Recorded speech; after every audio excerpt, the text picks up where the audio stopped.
watching West Dakota Fox News at 9 with Anna Schleisman and meteorologist Henry Blakes. Your first news of the night starts right now on West Dakota Fox News at 9. He was a loving husband. He was a loving father.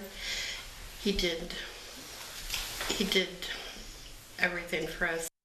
This morning, family and friends said goodbye to Robert Faulkner, Adam Fuhrer, and Bill and Lois Cobb. Together in solidarity, a fleet of RJR maintenance and management vehicles headed to Bismarck Community Church to honor those murdered just over a week ago.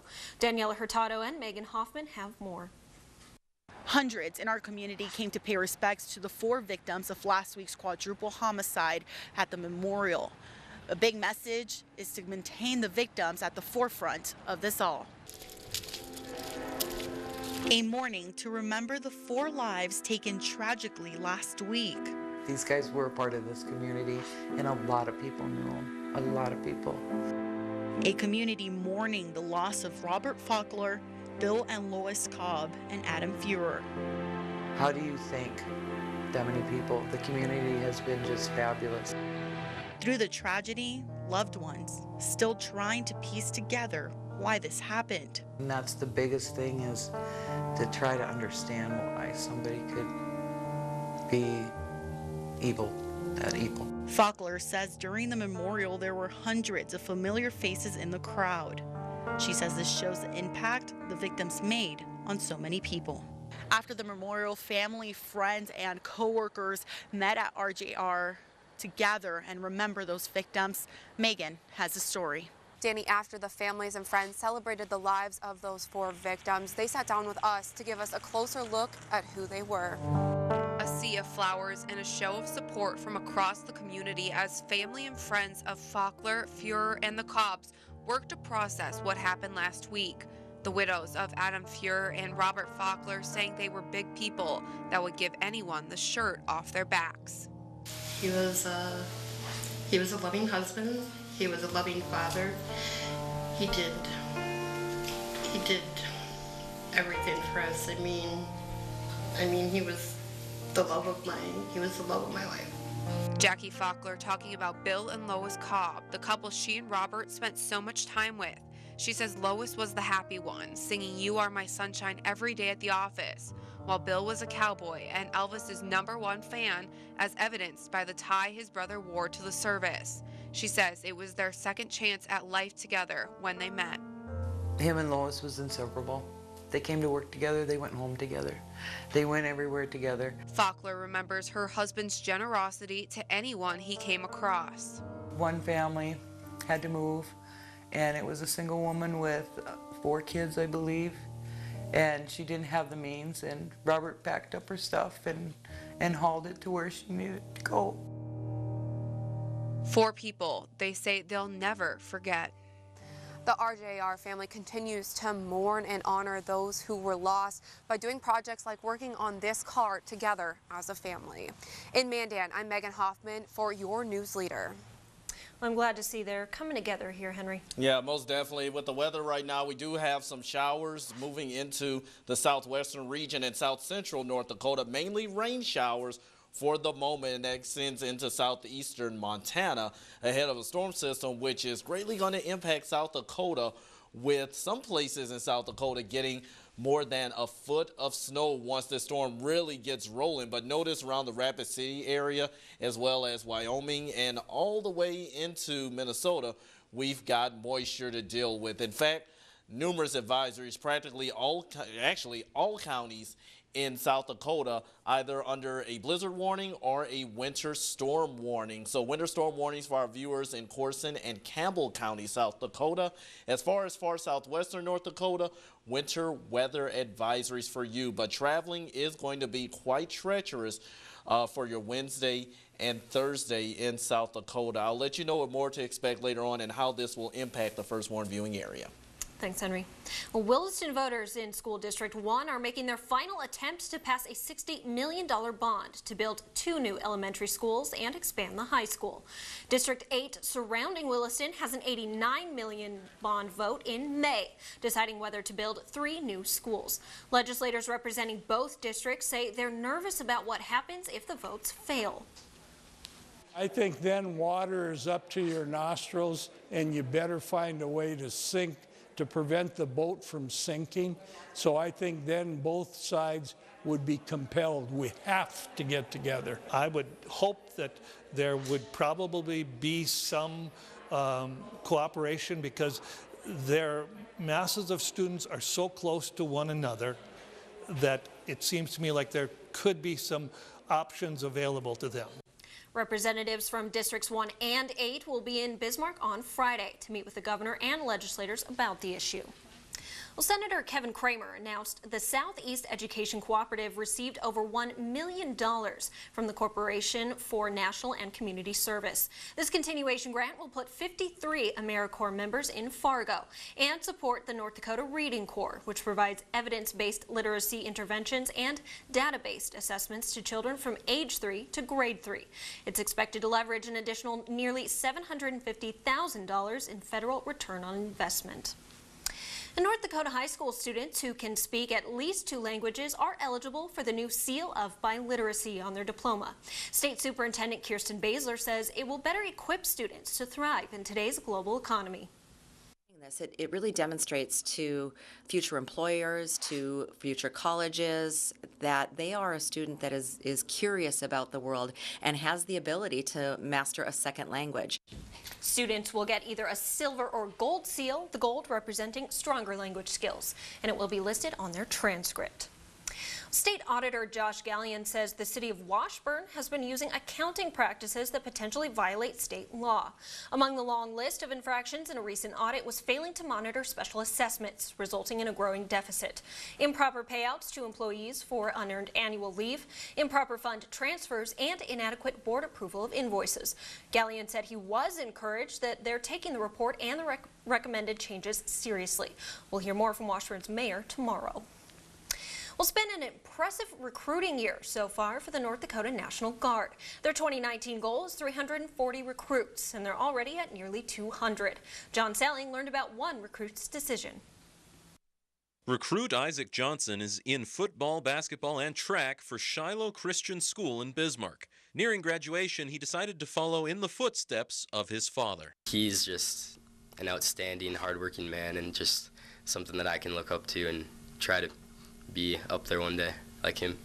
Isaac says he'd considered the Air Force, but the Guard was a better fit. Once he got the idea in his mind of wanting to serve his country, we had a lot of conversations. As a dad, you don't want to push anybody in a certain way. He enlisted in the National Guard April 3rd and will soon go to his first drill. And I was fortunate enough to have my dad swear me in, and he did the oath with me. Isaac is getting a full-ride scholarship to Concordia College for his service. In Bismarck, I'm John Salling for your news leader. Lawmakers are discussing whether to place more POW flags around the Capitol grounds. House members want one in front of the main visitor entrance. Senator Richard Marcellet of Belcourt is a Vietnam vet and says to him they represent the 58,000 killed in action and the more than 1,600 still missing. He says proper flag etiquette allows for the POW flag to go under the American flag, so no new poles are needed. And the House has passed a bill to spend $5 million on a cactus greenhouse at the International Peace Garden near Dunseith. Critics say it's a taxpayer ripoff, while supporters say it's a world-class collection. The bill now goes back to the Senate. A conference committee is at work on a bill dealing with underground storage of natural gas and saltwater disposal. Department of Mineral Resources Director Lynn Helm says reducing the percentage of flaring has taken a back seat to saltwater disposal. We would be able to preserve 111 billion cubic feet of natural gas, and the yield on that would be over $1 billion in production and extraction tax. The Northwest Landowners Association says even with amendments, it still amounts to taking land, and they will not support it. The North Dakota Firefighters Association is warning farmers to pay special attention to grain bin safety, especially this time of year. Robert Newth, training director for NDFA, says once moisture enters bins, farmers attempt to dry it out by moving the grain around and risk falling in, which could be a death trap. Dawn Chisholm, a former North Dakota resident, lost her husband, Bill Lambert, after he fell and suffocated in a grain bin because he didn't take proper safety precautions. The agricultural business, we do things we've done it so many times incorrectly that we kind of think we're invincible. Chisholm now lives in Minnesota and travels around the Midwest, speaking about the importance of grain bin safety. And a major shakeup in DHS, an updated child separation policy, and an ever-heating border battle. Garrett Tenney has the latest from the White House. President Trump and congressional Democrats escalating their fight over the southern border. On Tuesday, Attorney General William Barr telling lawmakers the situation at the border is getting worse and more resources, including a wall, are needed to help fight back against the cartels, who Barr says control the Mexican side of the border. The problem we face on our southern border is really unprecedented. Not just the volume, but by the strength of the criminal organizations in Mexico. In a separate hearing, America's top Marine, General Robert Neller, told Congress the southern border mission has had no impact on the readiness of his forces, despite a controversial memo by his predecessor claiming the extended deployments are putting Marines at risk. With only one exception, there was no impact to their actual readiness. In fact, a couple of units improved their readiness. The White House is also reportedly considering changes to its child detention policy, possibly adopting a proposal that would give parents a choice between having their children detained with them or allowing them to be sent to a guardian or foster home. President Trump softening his stance on child separation, saying he won't bring back the old policy. When you don't do it, it brings a lot more people to the border. We are not looking to do it. But President Obama had the law. We changed the law. President Trump said last week he'll give Mexico 1 year to stop the flow of drugs or he will close the border.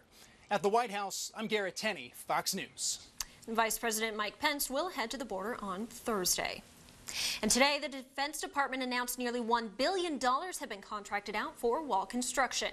A Texas-based company's contract is worth $789 million to build 46 miles of fencing in Santa Teresa, New Mexico. A $187 million contract went to a Montana-based company to build 11 miles of fencing in Yuma, Arizona. Both contracts include the construction of a 5-foot anti-climb plate. A grieving family has been waiting the better part of a year for answers and may have to wait longer yet. Details next. And we're looking at some comfortable weather right now in Dickinson, but get ready because we could be dealing with some snow come tomorrow. I'll have your forecast next. More than 8 months after Olivia Lone Bear's body was found in Lake Sakakawea, Attorney General Wayne Stenjum has upheld a decision from examiners at the University of North Dakota to withhold her death report from public record. Stenjum justified the decision, saying it's part of an ongoing criminal investigation. Olivia's brother Matthew and his family just want some answers. I don't see why. You know, we already know that Olivia passed away. You'd think that you'd be able to at least get more answers. I don't see why they can't open it up. At least that part to let us know what happened. A second report from an unrelated death in McKenzie County was also withheld, as it's still part of an ongoing investigation as well. A bill to study the missing and murdered Indigenous women crisis has been approved by the U.S. House and moves to the Senate. Senator John Tester of Montana introduced this legislation to accompany the Violence Against Women Act. He says it expands protections for Native women and gives tribes more resources. He's also reintroduced Savannah's Act and 2 others in an effort to raise awareness, empower tribes, and find solutions. Senator John Hoeven announced today that the U.S. Department of Housing and Urban Development has awarded more than $20.2 million to 4 North Dakota tribes to help them develop and operate low-income housing. Over $6.8 million will go to the Turtle Mountain Band of Chippewa Indians, more than $5.5 million to the Standing Rock Sioux Tribe. The 3 affiliated tribes of Fort Berthold will get nearly $5 million, and the Spirit Lake Tribe will receive just under $3 million. In an effort to combat homelessness on reservations, especially among veterans, a pilot program was started on Turtle Mountain Reservation called Tribal HUD Veterans Affairs Supportive Housing. Housing and Development Secretary Ben Carson also helped facilitate the LaGrave on First project in Grand Forks. It combines supportive services as well as housing to deal with physical and mental health, substance abuse, education, job training needs, and more. Carson accepted Hoeven's invitation to come to North Dakota to see both projects. And what was supposed to be a budget hearing turned into an examination of what representatives called the elephant in the room, the Mueller report. Attorney General William Barr and Congress think it's important for citizens to see, but the question is, how much will be made public? He was accused of cherry-picking items to present in his 4-page summary, and they want to see the full thing. Barr says he's planning to release a color-coded, redacted version within the week. The Senate will question him tomorrow. Well, Henry, let's take a closer look at that storm that's looming. Yeah, we are talking about winter weather impacting much of the middle portion of the U.S. into the northern plains. And we've got numerous blizzard warnings just near Denver, all the way through much of Nebraska and South Dakota. In fact, all of South Dakota at least under a blizzard warning or winter storm warning. Here's what we've got. Southeastern North Dakota, we've got a winter storm watch in effect for you for Wednesday evening through Friday afternoon. That's where we're talking about the chance of this either becoming a winter storm warning or winter weather advisory. But notice around the Jamestown area, Gackle, down in Ashley-Wishek, potentially 2 to 4 inches of wet snow accumulation. But the farther southeast you go, Edgeley, and just south of Fargo into Wahpeton, the chance for 5 to 10 inches of wet snow accumulation. As I mentioned, much of South Dakota, blizzard warnings in effect for Wednesday morning into Friday afternoon. Some places 12 or more inches of snow in South Dakota. Viewers in Bowman and Adams County, winter weather advisory for you starting tonight at 10 Mountain Time through Wednesday afternoon. 2 to 5 inches of snow potentially from Hettinger into Scranton, Bowman, and Rame. Marmarth, not necessarily under this advisory, but your snow chances are going to be there. Viewers in Harding County, South Dakota, even into Corson County, possibly 3 to 6 inches, continuing just into the Harriet area, into Mobridge and Little Eagle, as well as McLaughlin. Travel for tomorrow across South Dakota going to be nearly impossible once the snow gets going. We're talking about, look at the chance of 2 or more inches. That goes without saying, but off southwestern North Dakota, you've got that pretty decent chance. But look when we take into the fact that there's a chance of 8 or more inches of snow, much of South Dakota getting in on that, and southeastern North Dakota going to be getting on some measurable snow as well with that big potential with that major winter storm. Look at a little closer from Fargo down into Wahpeton and into South Dakota. That's where the heavier accumulation is going to be. Snow accumulation likely near the North and South Dakota state line and into far southwestern North Dakota. Right now, we do have a little bit of wet weather across the southwest and far south central region. This is mostly rain, but that's going to transition over into snow as the hours progress, as colder air plunges in. Highs for today, we're in the 50s. Right now, we are in the 30s. Wind out of the east, 10 to 20 miles per hour with a few gusts here and there. So let's take a look at your 7-day outlook. Remember, South Dakota travel is going to be nearly impossible for tomorrow, but things get a little better as we head into the end of the week. Friday, we look good, but in the weekend, nice weather continues with highs in the 40s. Escapee's plan thwarted when he almost took the cop with him. See the shocking video after the break. On Sunday, a man failing to stop at an intersection resulted in the death of a teen near Tioga. Troopers say 27-year-old Samuel Hamilton plowed through the intersection of Highway 1804 and Williams County 21, where he hit a Jeep, injuring the 16-year-old driver and killing his passenger, 16-year-old Alexis Meduna. Court records show Hamilton has been charged with criminal vehicular homicide, a Class A felony, and is currently being held at Williams County Correctional Facility. In Georgia, an officer getting dragged by a suspect was caught on dash cam. The officer suspected the driver was impaired and had drugs in the car and attempted to arrest him. After a struggle, the driver tried to flee, dragging the officer several feet with his arm pinned inside the vehicle. The officer managed to turn off the car and then tackle the fleeing driver. Neither were injured, and the driver faces multiple charges. Well, opening statements began today in the trial of a former Minneapolis police officer accused of shooting and killing a woman in July of 2017.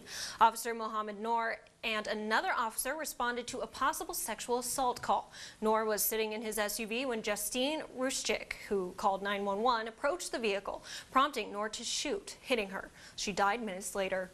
Noor's lawyers say he feared for his life. And a man accused of planning an ISIS terror attack in D.C. was deemed a flight risk and danger to the community during a hearing today, and he will be detained. The 28-year-old is accused of intending to run over innocent pedestrians in a stolen U-Haul van at National Harbor on March 27th to create panic and chaos, similar to the deadly 2016 truck attack in France. But he said the crowd wasn't large enough. He admitted to being inspired by ISIS. And the case of the college admission scam continues. Actress Lori Loughlin and 15 other parents were hit with a second indictment today for conspiring to launder bribes and other payments through a charity run by the suspected mastermind, Rick Singer, and for transferring money into the U.S. to promote the fraud. Loughlin and her husband are accused of paying $500,000 to the fake charity to get their daughters into USC. Well, Bowl for Gold, this 11-year-old is serious about fundraising for a good cause. An 11-year-old girl is the #1 fundraiser for the Go Bald, Go Bold, Go Bold for Kids event, raising money for cancer research. Presley Boucher had raised $2,300 by the start of the event tonight at Midway Lanes in Mandan. She gets to shave the police chief's head, who's also in the Clash of Chiefs. Mandan police started out ahead tonight as they compete with the fire department to raise the most money for Brave the Shave. Well, Brave is right, Henry. Yeah, most definitely, especially South Dakota viewers. You're going to be dealing with winter weather tomorrow, far southwestern North Dakota, waking up to some rain and snow showers to start, but elsewhere temperatures are going to be in the 20s for tomorrow, but then we gradually rise into the 40s. Chance of snow mainly across the south tomorrow into Thursday. Good weekend ahead.